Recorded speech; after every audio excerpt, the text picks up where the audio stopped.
السلام عليكم ورحمة الله وبركاته. اللهم صل وسلم وبارك على نبينا محمد وعلى آله وأصحابه أجمعين. إن شاء الله عملنا النهاردة كده وصفة حلوة، هي كيكة الطنجرة.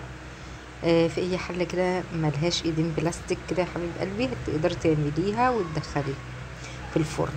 تعالوا بقى نشوف الجمال والحلاوة دي. بصوا بسم الله ما شاء الله. خرجناها من الحلة بكل سهولة. الأطراف بس بتاعتها بتسلكيها كده وبإيدك تروحي شايلها عادي. بصوا بقى الارتفاع بتاعها حلو ازاي. بصوا لها الشيشان والطراوة ومكونات بسيطة كلها في البيت. اعمليها كيك يومي حلو قوي برضو للمدارس. طبعا نشوف مكوناتنا. بسم الله الرحمن الرحيم. معانا 3 بيضات كاملين. معايا هنا كوباية الا ربع سكر، والسكر برضو على حسب رغبتك انت ممكن تحبيها مسكرة اكتر او اقل، دي على حسب الرغبة. عندي هنا كيسين فانيليا وامسكهم بقى اضربهم مع بعض. انت ممكن تعمليه في الخلاط عادي، كل الكلام اللي احنا بنعمله بايدينا ده، بس انا الصراحه كسلت يعني اجيب الخلاط واضربه وكده والكلام دوت. فيعني المسألة يعني بسيطة، مش مستاهلة ان احنا نجيب الخلاط. لو عندك مضرب كهربائي ماشي، لو عندك مضرب يدوي تمام حلو. هنا عندي بقى كوباية الا ربع زيت، وكل ما اضيف يعني مكون اضربه كويس لغايه ما السكر طبعا يدوب معايا مع البيض مع الزيت. وعندي هنا كوبايه لبن او كوبايه حليب نزلت عليها برضو واضرب كل المكونات دي.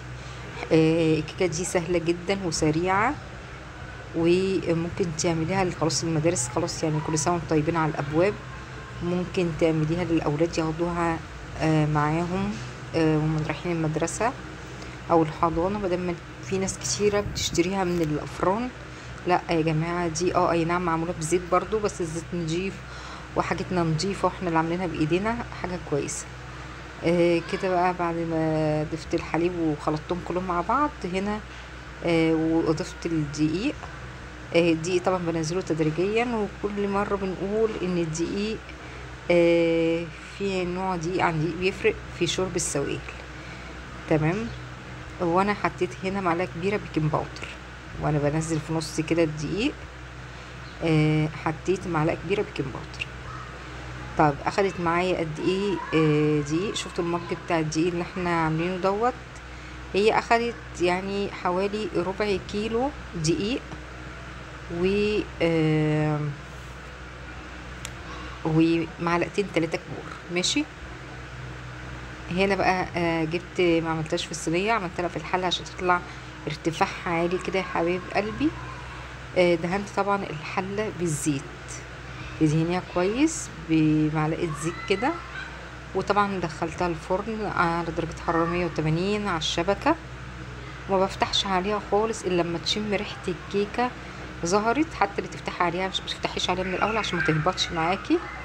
وطبعا بعمل لها الاختبار قبل ما اخرجها من الفرن بالشوكه كده او بالسكينه. تمام كده خرجتها ووريها لكم اهي، وادي السمك بتاعها ما شاء الله. وعلى فكره دي مش محروقه خالص ولا ممرره ولا اي حاجه، هي باينه بس غامقه شويه في التصوير، ولكن هي افتح من كده وطبعا مفيش مراره خالص. هي يعني ايه متحمرش. جربوها بقى ان شاء الله هتعجبكم، مفيده جدا للاولاد، فيها بيض ولبن طبعا. طبعا تنفع زي ما قلت لكم في المدرسه، في الحضانه، تعمليها للفطار ليكوا لاولادك، او في العشاء مع كوبايه شاي بلبن. حلوه قوي قوي قوي يا جماعه، جربوها. بصوا ارتفاعها حلوه قوي وهشه وجميله. وطبعا هنا كانت بردت عشان اقدر يعني هي كانت دافيه هنا مش بارده، دافيه عشان اقدر اطلعها من الحله. ما اطلعهاش وهي سخنه هتفرفت معاكي. لو عجبك الفيديو لايك وشير، والسلام عليكم ورحمه